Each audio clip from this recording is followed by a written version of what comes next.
avant cette 11e mène, eh bien l'équipe Bartoli a mené 12 à 1. A mené 12 à 1.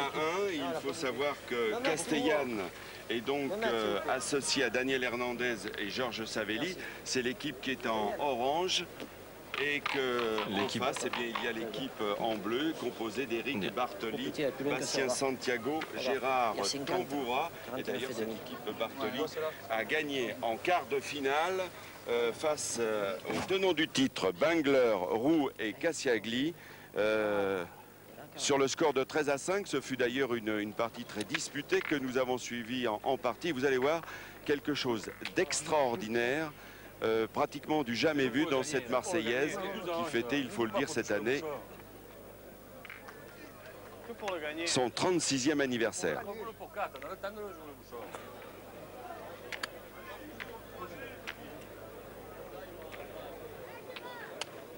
Allez, c'est de le gagner.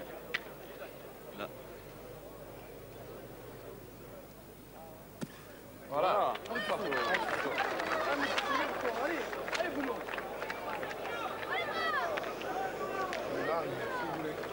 Ah, pour l'instant, on a un petit souci d'image, puisque vous le savez, cette demi-finale s'est disputée à partir de 10h30. Elle s'est achevée aux alentours de 12h30, ce qui veut dire qu'elle a duré 2 heures. Très très belle partie, mais là on a un petit souci avec l'image et on a du mal à commenter cette partie. Alors on a vu d'abord Savelli qui a embouchonné. Ensuite, Santiago qui a raté, mais il s'est rattrapé ensuite puisqu'il a pu frapper la boule.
Allez Bruno, tire bien sur ta ligne, ça là. Allez papa, allez.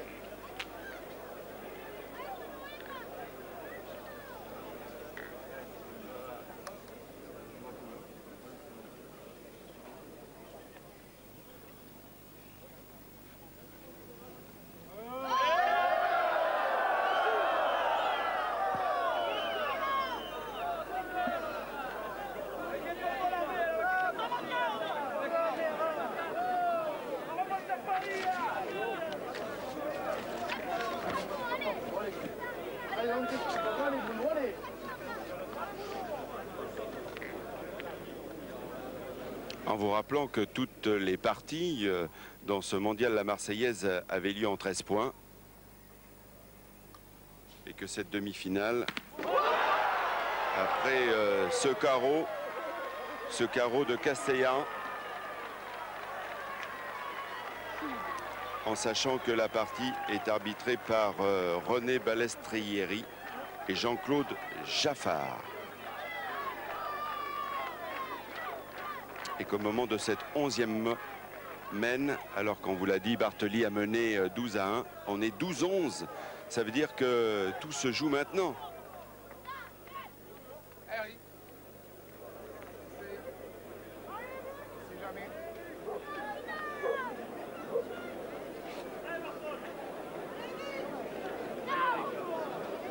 Et on se souvient d'ailleurs de la finale de l'an passé où Bangler s'était imposé facilement, 13 points à 1. Et on se disait que dans cette partie, c'était peut-être la répétition de l'an passé. Mais c'est ça la pétanque, les rebondissements. Regardez ce devant de boule magnifique réalisé par Bartoli.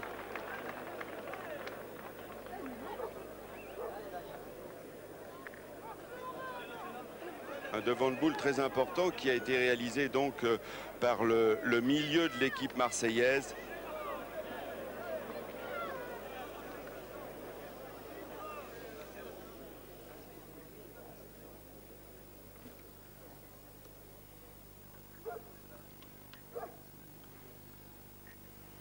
Et c'est Castellane qui est dans le rond pour tirer.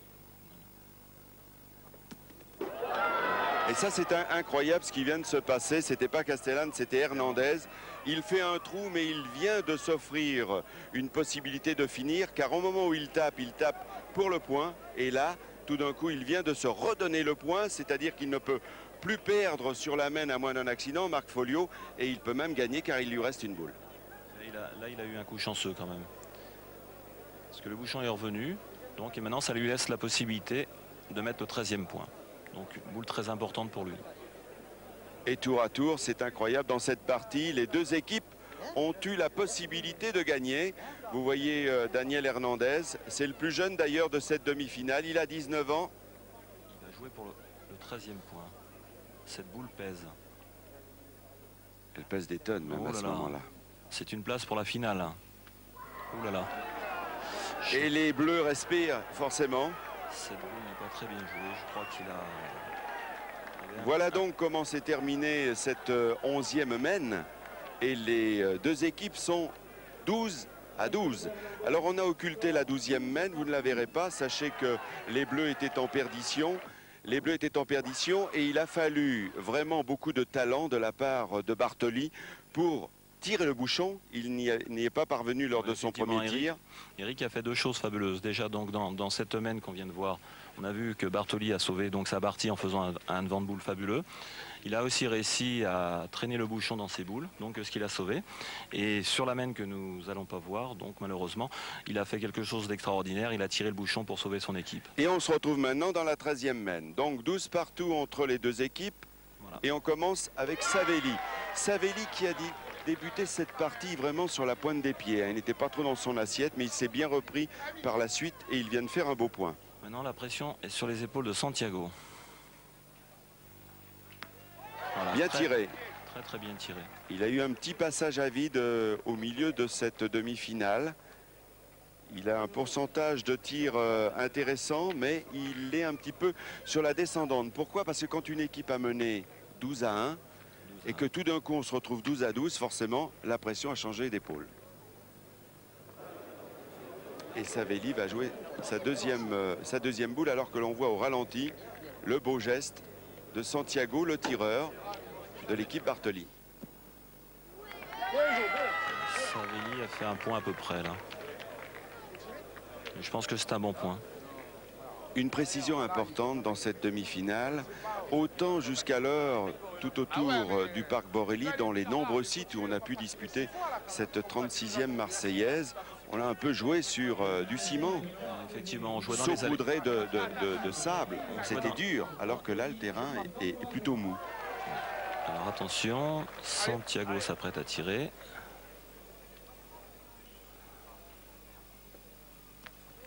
Ah, Chiquet, il n'a pas fait passer. Il a d'ailleurs fait pas mal de tirs plutôt mous, Santiago, depuis le début de cette partie. Il a chiqué pas mal de boules.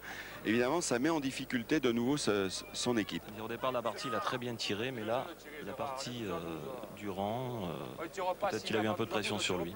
Vous découvrez maintenant Gérard Tamboura, 44 ans. Il dispute sa 15e Marseillaise. Il a gagné le méridional en 95 et 96. Avec un surnom étrange ici, les Marseillais, Scoblar. C'est un avant-centre, alors que lui même est pointeur. Pour les amateurs de foot, oui. À Marseille, je pense que tout le monde connaît. C'est n'importe où de tirer à 6 mètres. On continue à tirer ici aussi. Là, il faudrait que Tamboura, justement, fasse un très bon point. Très important. Et il était un petit peu long. Ouais. Il est un petit peu long, mais il a pris le point. Et enfin, maintenant, il se retrouve avec 3 boules contre... Daniel, allez bébé. Allez, nature. Tu l'envoies là, tu peux pas aller loin. Allez. Allez. Tu as entendu? Allez. Voilà, tu vois. Je le sais. Tu l'envoies là, tu laisses venir tranquillement. Tu laisses venir. le carreau, il fera carreau, il aura bien tiré, Eric. Avec carreau, lui, tu peux attaquer la belle, toi. Ah, il laisse venir. Hernandez, le milieu de la partie. Castellan s'apprête à pointer. Il embouchonne. Très très important en ce moment de la partie. Là, les nerfs sont mis à rude épreuve, n'est-ce pas, Marc? Oui. Mais je crois qu'Eric est capable de surmonter ça, parce que Bartoli, c'est un excellent joueur et il a pu nous le prouver justement dans les 2 dernières mènes. Très très beau, bouchon.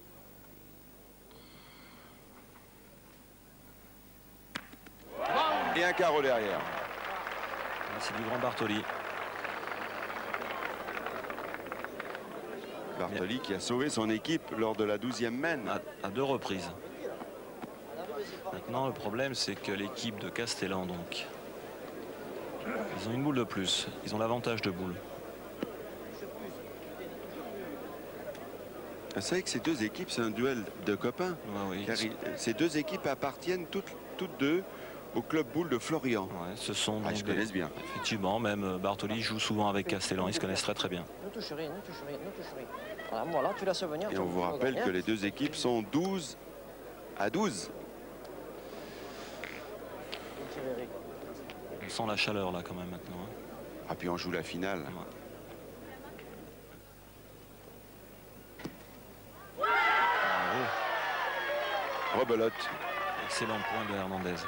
Il termine mieux cette partie qu'il a commencé. Ah, mais ça, c'est le moral qui fonctionne comme dans tous les sports. À un moment, ils étaient au creux de la vague. Bartoli était en haut. Et là, c'est le contraire. La pression est sur les épaules de Bartoli qui va tirer maintenant. C'est une boule importante, pour ne pas dire capitale.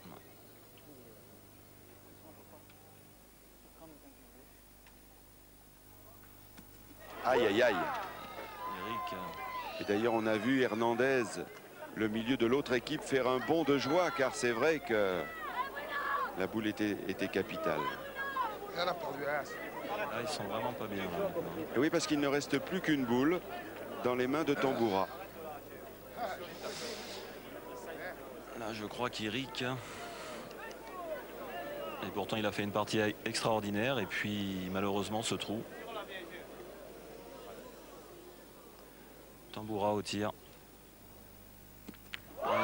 Il a raté, c'est donc Hernandez, Savelli, Castellan qui se retrouvent en finale à la surprise un peu générale quand on vous aura quand même rappelé qu'ils ont mené 12 à 1 et donc qualification pour la finale. Voilà, et en début d'après-midi, on connaîtra leurs adversaires.